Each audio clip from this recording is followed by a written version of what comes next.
nos Bibles, nous allons ouvrir nos Bibles dans Genèse, chapitre 16. Nous allons partager la brève exhortation et puis nous allons prier. Genèse chapitre 16.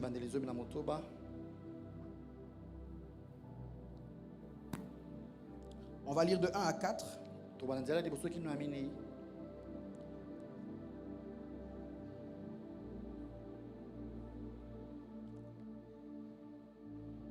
Et puis,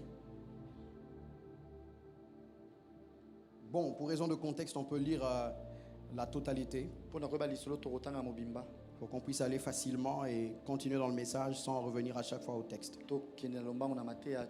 Genèse chapitre 16, à partir du premier verset. Saraï, femme d'Abraham, ne lui avait point donné d'enfant. Elle avait une servante égyptienne nommée Agar. Et Saraï dit à Abraham, « Voici, l'Éternel m'a rendu stérile. Viens, je te prie, vers ma servante. Peut-être aurai-je par elle des enfants. » Abraham écouta la voix de Saraï. Alors Saraï, femme d'Abraham, prit Agar l'Égyptienne, sa servante, et la donna pour femme à Abraham, son mari, après qu'Abraham eut habité 10 ans dans le pays de Canaan. Il alla vers Agar et elle devint enceinte. Quand elle se vit enceinte, elle regarda sa maîtresse avec mépris. Et Saraï dit à Abraham, « L'outrage qui m'est fait retombe sur toi. J'ai mis ma servante dans ton sein, et depuis qu'elle voit qu'elle est enceinte, elle me regarde avec mépris.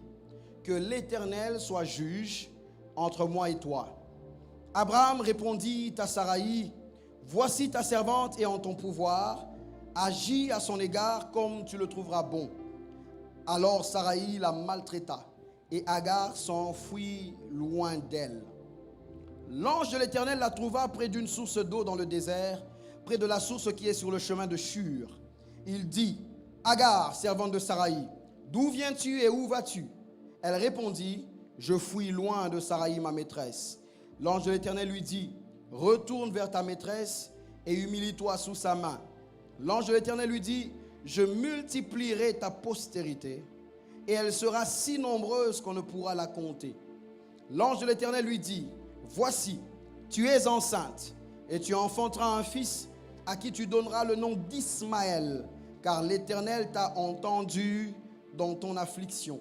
Il sera comme un âne sauvage, sa main sera contre tous, et la main de tous sera contre lui, et il habitera en face de tous ses frères. » Elle appela Ata El-Roi, le nom de l'Éternel qui lui avait parlé. Car elle dit, « Ai-je rien vu ici après qu'il m'a vu ?» C'est pourquoi l'on a appelé ce puits le puits de Lachai-Roi, qui est entre Kadès et Béred.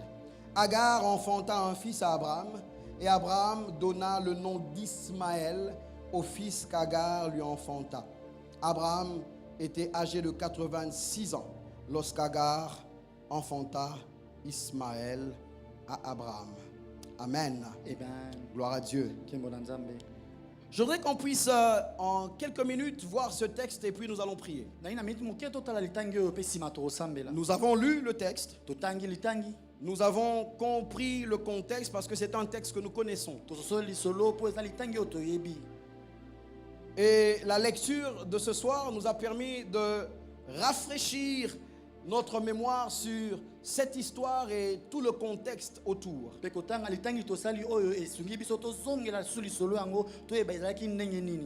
voudrais pendant un moment que nous puissions placer comme une sorte de projecteur, pas sur Abraham, pas sur Saraï, mais sur Agar. Ce soir, je ne voudrais pas que nous puissions regarder au maître de la maison ni à la maîtresse de la maison, mais je voudrais que nous puissions regarder à la servante. Je ne voudrais pas que nous puissions regarder ce soir aux deux personnes qui sont pourvus d'autorité dans cette maison. Je voudrais que l'on puisse regarder à la servante.